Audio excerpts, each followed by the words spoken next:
Olá, mamãe, tudo bem com você? Seja muito bem-vinda ao segundo episódio do nosso podcast Comer é Aprender.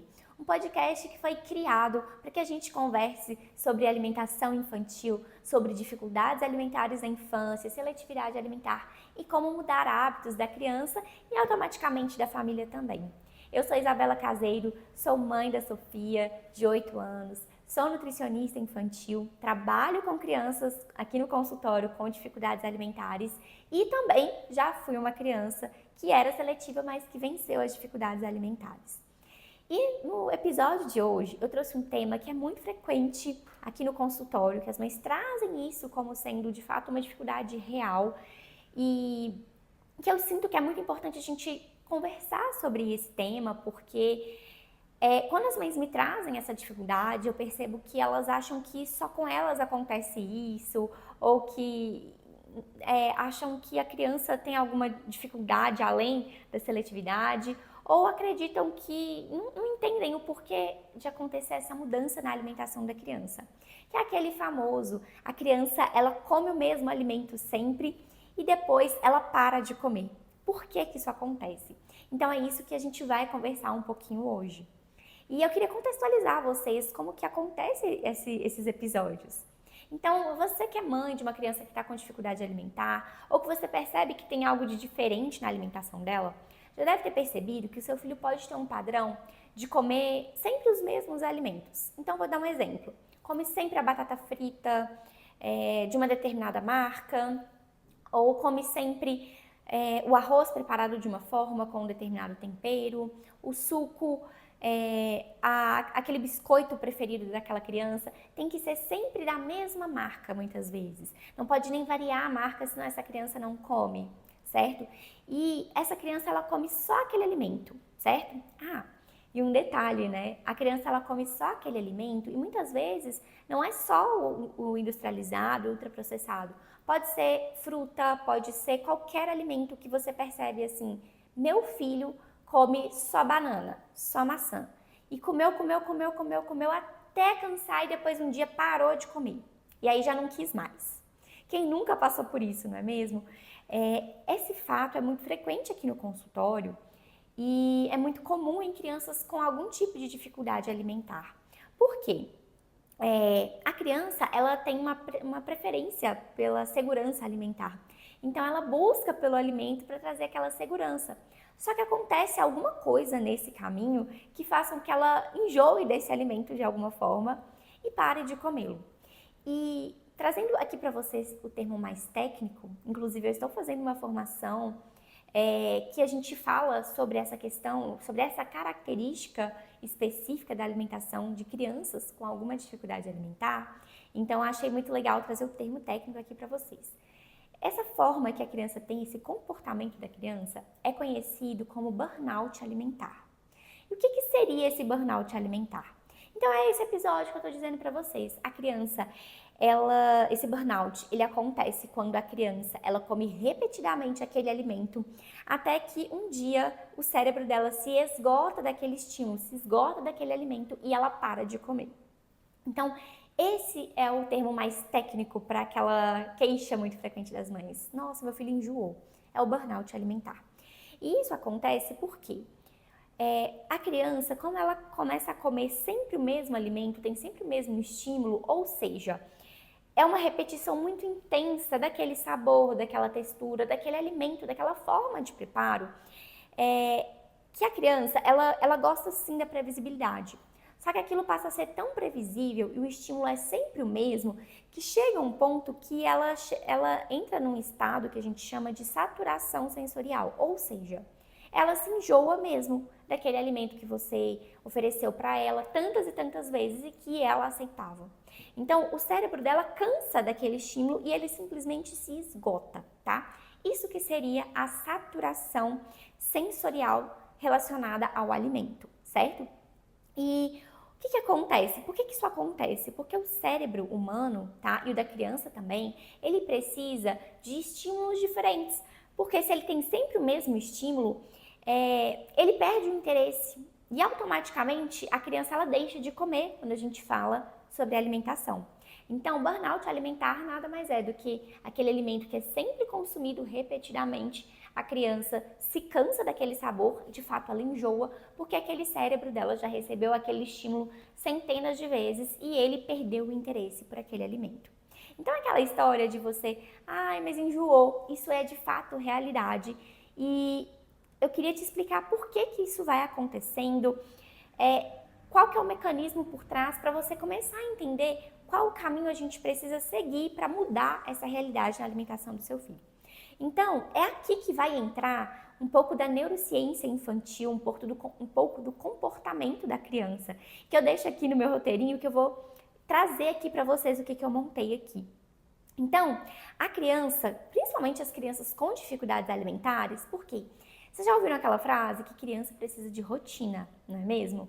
Essa rotina nada mais é do que aquela previsibilidade. Por quê? Quando a criança sabe aquilo que vai acontecer, quando ela já tem uma ideia, quando ela espera, chances são que ela reduza a ansiedade natural da infância, enfim, que é comum do ser humano, né? A gente também fica assim, ansioso quando de repente algo diferente vai acontecer na nossa vida e a gente não sabe bem o que é. Então a criança acontece da mesma forma e ela se sente, ela tem uma tendência a também se sentir ansiosa. Porém, a criança, ela necessita da previsibilidade para entender comandos, para entender regras. O que seria isso? Ela precisa saber a hora de acordar, a hora de dormir, a hora de fazer as atividades de escola, a hora de ir para a escola, a hora de comer, a hora de escovar dente. Então, isso é natural da educação da criança. E quando a gente fala de alimentação, o alimento ele também faz parte desse aprendizado da criança. Então, saber qual é o horário do café da manhã, do almoço, do jantar, até para o próprio organismo dela, para o próprio relógio biológico dela, se acostumar com esse processo e aí sim, né, essa criança, ela ter a previsibilidade da rotina dela, ela saber o que vai fazer. Isso é muito importante para o desenvolvimento da criança. Então, é importante sim, e em crianças com alguma dificuldade alimentar, essa previsibilidade é ainda mais importante, justamente porque quando se trata de uma criança que vai se alimentar e ela não se sente confortável para comer, quando ela tem previsibilidade daquele alimento, ela tende a ficar mais tranquila e ela se concentra melhor para comer. A gente, inclusive, consegue ensinar essa criança a comer, dar estímulos, muitas vezes até mais desafiadores para o que ela está acostumada, se ela estiver tranquila e se aquilo for previsível para ela. Eu trabalho muito isso aqui no consultório, dentro da terapia alimentar, a previsibilidade, para que eu possa, de fato, estimular de outras formas com outros alimentos mais desafiadores para ela. Então, a criança ela precisa da previsibilidade, ela precisa também da segurança. Por quê? Através dessa previsibilidade, ela tem segurança. Então, ela já sabe o que vai acontecer depois. Ela já sabe o que esperar daquela ação. Então, aqui no consultório, as aulinhas são sempre, né, as sessões elas são sempre da mesma forma, porém a gente vai mudando o alimento. Então, a criança ela já tem a consciência do que vai acontecer. Certo? Em casa, da mesma forma, quando você cria uma rotina para ela, isso também terá segurança para essa criança. Ela sabe o que vem depois, então ela tende a ficar mais tranquila. E além disso, dentro desse contexto de previsibilidade e segurança, a gente tem uma outra consequência, vamos chamar assim, que é o controle sensorial. Então, comer é uma atividade extremamente difícil que a gente faz, que o ser humano faz. A gente pode dizer que é uma das atividades mais difíceis, porque envolve todos os 7 sentidos que a gente tem, envolve toda uma concentração para comer. E aí, quando a gente fala daquele mesmo alimento, de ela comer o mesmo alimento, isso também traz um controle sensorial para ela. O que é isso? Ela não vai desregular, que a gente chama de ter ânsia de vômito, fazer o gag, algo nesse sentido, por ter um alimento diferente. Então, essa tríade, previsibilidade, segurança e controle sensorial, é que é a base para essa criança muitas vezes buscar o mesmo alimento, porque ela já sabe o que esperar. E aí, por isso que elas preferem, como eu disse, o mesmo alimento, a mesma marca em algumas crianças e muitas vezes até mesmo a mesma preparação. Então, para essas crianças, principalmente crianças com dificuldade alimentar, seja seletividade, dificuldade com texturas, enfim, o TARI, etc., elas precisam dessa previsibilidade Porque a previsibilidade é o mesmo que segurança, que conforto. E a criança, ela come baseada em conforto, não é como nós adultos, que comemos porque a gente sabe que é importante, porque a gente entende que aquele nutriente é específico para o que a gente precisa. Não, a motivação para a criança comer é entender que ela gosta, que ela não gosta e estar confortável. E o cérebro, ele também funciona dessa maneira. Ele também funciona pela previsibilidade, pela segurança e pela habituação sensorial. Quando ele está seguro, quando esse cérebro está seguro, ele sabe o que esperar. E a chance é que essa criança fique tranquila, ela não entre naquele modo de luta e fuga, ela não fique ansiosa e queira lutar, fugir ou deixar de fazer aquela atividade relacionada à alimentação. Só que quando esse estímulo ele é muito repetitivo, ou seja, todos os dias, todas as horas, todas as refeições, sempre acontece a mesma coisa. Sempre o mesmo alimento, da mesma forma, no mesmo copo, no mesmo pratinho, no mesmo talher. Aquilo perde a graça. O cérebro já está tão acostumado com aquilo que ele já não interessa mais. Não tem aquela novidade que gera aquela curiosidade, certo? Então, é aí que surge o esgotamento. É aí que o alimento que antes a criança tanto amava, tanto comia, deixa de ter graça e a criança tende a parar de comer. A criança enjoa daquele alimento. E aí, enfim, o resultado é esse. A criança vai reduzindo cada vez mais a aceitação alimentar e a gente tem um esgotamento. E muitos pais, muitas famílias entendem que a criança não gosta mais daquele alimento e param totalmente de oferecer aquele alimento. E aí que muitas vezes está o nosso erro. Muitas vezes é melhor a gente dar uma pequena pausa do que a gente simplesmente deixar de oferecer aquele alimento. E por que isso, esse fenômeno ele é muito mais comum em crianças com dificuldades alimentares? Mas ele também acontece em crianças que não têm dificuldades alimentares e só enjoaram mesmo do sabor.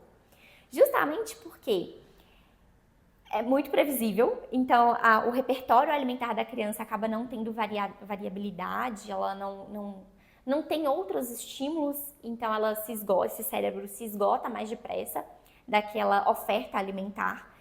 E essas crianças com alguma dificuldade alimentar, com algum tipo, elas também têm o que a gente chama de uma sensibilidade maior, tanto sensorial quanto motor.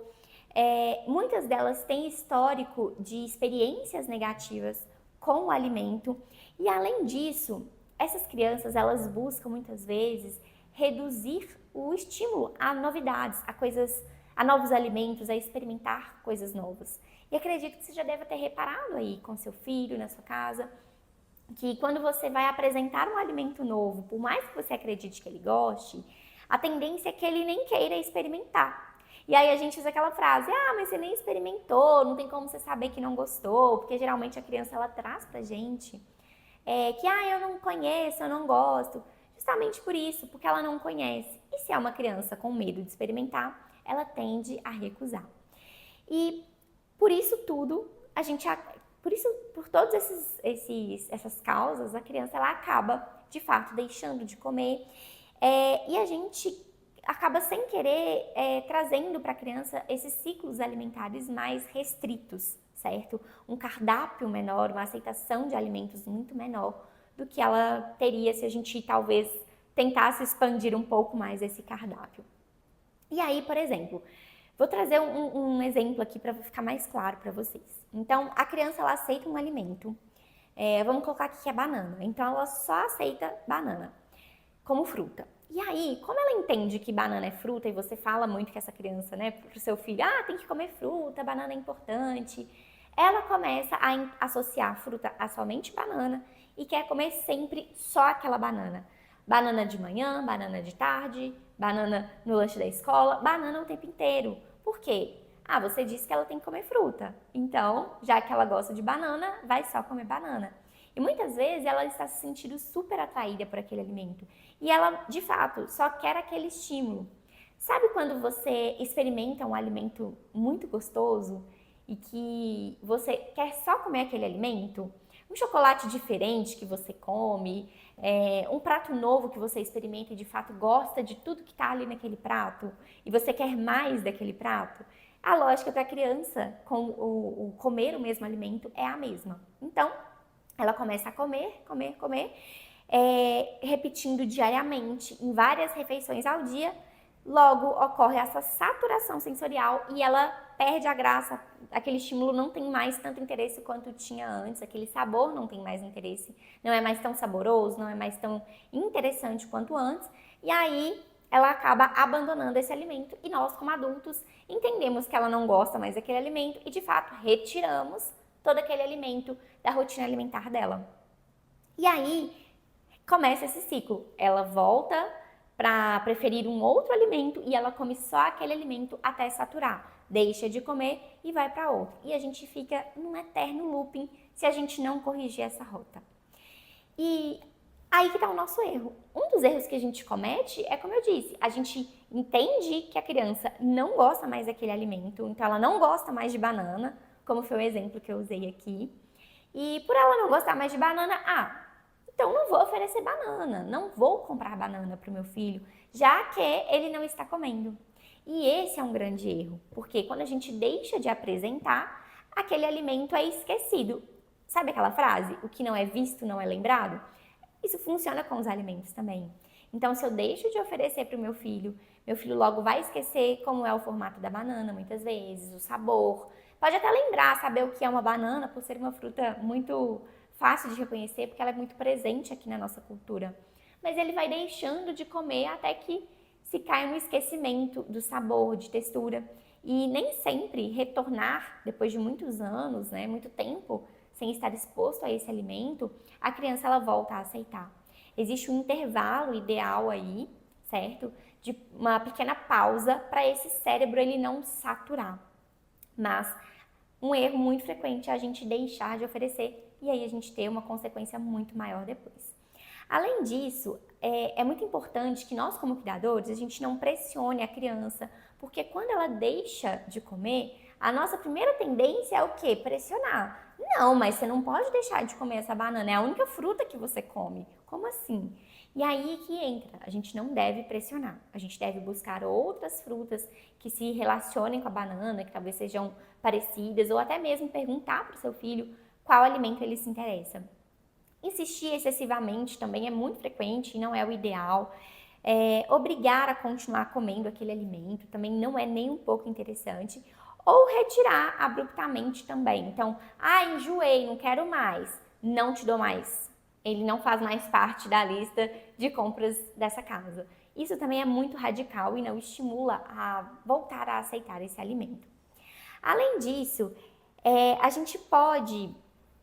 Aliás, eu queria trazer um outro ponto aqui antes de trazer aspectos para ajudar a criança, que eu até anotei aqui no meu roteirinho. Que quando a família ela entra em conflito nesse momento, ou seja, ela começa a forçar, ela começa a obrigar a criança a comer, ela tenta na barganha, tenta no castigo, ela insiste, ela pressiona, enfim, ela faz tantos artifícios que a gente acaba fazendo na expectativa de que a criança consiga comer ao menos aquele alimento que ela comia. Então, quando a família ela entra nesse conflito, a tendência não é resolver, não é a criança comer, mas a tendência é aumentar ainda mais a resistência alimentar que essa criança já tem. Então, quanto mais a gente insiste, a gente obriga, mais a gente está aumentando essa resistência alimentar, especialmente para crianças que estão com dificuldade de aceitação. Se você não viu no episódio anterior, eu trouxe para vocês que não se trata de frescura, que existe um motivo para isso acontecer. Então, forçar, obrigar, isso não adianta. Te convido a assistir o episódio anterior para que você entenda o porquê, as causas dessas dificuldades alimentares, que de fato não se trata de frescura, mas de uma dificuldade real que existe para essa criança e a gente precisa respeitar enquanto a gente vai trazendo outros estímulos de uma forma que estimule enquanto é respeitosa, para que essa criança consiga aprender a comer novamente ou aprender a comer um novo alimento. Então, como é que a gente ajuda essa criança? Como é que eu posso ajudar o meu filho a se alimentar melhor? E aqui no meu roteirinho eu separei algumas sugestões para você, tá? Então, eu acredito muito que quando a gente começa primeiro entendendo de fato que essa criança ela tem uma dificuldade alimentar, ela não está de fato aceitando os alimentos na quantidade que ela deveria.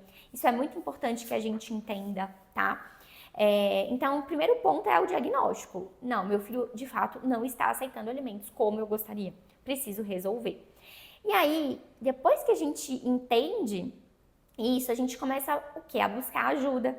Porque dificuldade alimentar a gente não resolve sozinha, a gente busca ajuda. E o mais indicado que eu vejo na minha prática clínica e que eu acredito muito que seja o mais eficaz a médio e longo prazo é o tratamento da terapia alimentar, que é diferente de a gente pegar uma dieta, escrever o que a criança vai comer, entregar o papel para ela, para a mãe e falar assim, siga esse exemplo alimentar que eu trouxe para você. O apetite da criança varia, as preferências podem variar, de pequenas semanas, de pouco tempo. Então, se a gente se prende a essa ideia de que para uma criança comer bem é só pegar uma dieta, gente, a gente está extremamente ultrapassado. A gente precisa entender que tratamento de crianças com dificuldades alimentares, ele precisa envolver o contato com o alimento, ele precisa de fato envolver uma terapia para que a criança consiga vencer os medos dela para comer. E tudo certo. Dei o diagnóstico, busquei ajuda, aí a gente vai começar a ampliar essa aceitação alimentar. E isso pode ser mais rápido ou mais lento, a depender de como essa criança chegou para essa procura de ajuda. Se é uma criança extremamente seletiva, que não consegue estar próximo ao alimento, não vai adiantar eu querer expandir cardápio sem antes eu trabalhar o contato dessa criança com o alimento. Agora, se é uma criança que já tem um contato muito bom com os alimentos, a gente só vai aprimorando isso, tá? Então, aí que entra aquela ideia do tempo. Ele é muito relativo, depende de como essa criança chegou. Além disso, eu coloquei aqui variados estímulos sensoriais. Então, mudar a textura, mudar a temperatura, mudar a forma de apresentação, certo? São formas que a gente tem de variar e de ajudar essa criança a comer bem, a ter, de fato, um estímulo alimentar mais interessante do que somente os mesmos alimentos no mesmo dia, da mesma forma, sempre no mesmo pratinho, no mesmo copo. Vamos variar isso daí, porque quanto mais variada a alimentação for, mais nutrientes essa criança vai ter para se desenvolver bem. A gente também vai pensar em reduzir essa dependência a um único alimento. Então, aí que entram as pontes alimentares que eu gosto de trazer no consultório, eu gosto de trazer nas orientações, de pegar aquele alimento que a criança já gosta e trazer próximo a um outro alimento que tenha uma textura parecida, um sabor parecido, enfim, para que ela se sinta mais confiante e segura de experimentar um alimento novo que aparentemente não é tão distante assim do que ela está acostumada, certo? E claro, trabalhar a interação dessa criança com o alimento. De nada adianta eu pensar em um planejamento terapêutico estratégico, um plano alimentar que a família consiga seguir em casa, uma suplementação, se eu não trabalho essa interação com o alimento. Porque a criança ela vai comer bem desde que ela tenha interação. Lembra daquela frase, o que não é visto não é lembrado. E eu aqui anotei uma frase bem impactante que eu queria trazer para vocês, que o objetivo não é apenas fazer a criança comer mais alimentos, mas mudar a relação dessa criança com o alimento. Então percebe como é diferente? A gente veio de uma cultura de que priorizava comer muito, mas aqui a gente já está vendo que o mais importante é o tipo de relacionamento com o alimento que a gente estimula os nossos filhos a terem. E aí, eu queria deixar para você uma reflexão. Se você chegou até o final, eu queria que você refletisse junto aqui comigo. Quando uma criança ela come até enjoar, isso não significa que ela é difícil ou caprichosa.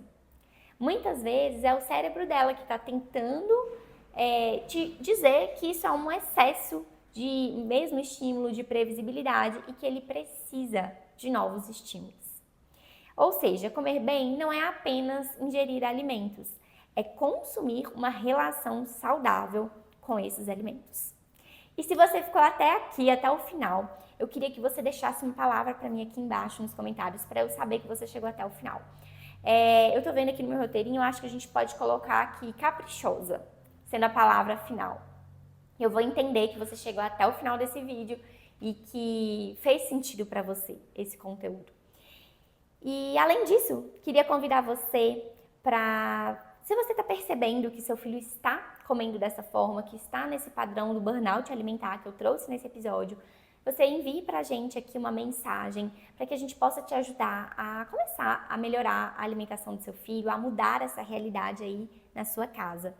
E se você ainda não me acompanha nas demais redes sociais, convido você para me acompanhar, para você ver o que eu compartilho ali durante o meu dia a dia, de atendimento de consultório, de outros conteúdos que são um pouco menores do que aqui, que são também auxiliares nesse processo de a família entender o que é o aprender a comer, o que é trabalhar a dificuldade alimentar com a criança. Tudo certo? Então, vejo vocês no nosso próximo episódio do nosso podcast. Muito obrigada pela presença e até a próxima. Um grande beijo para vocês e tchau, tchau!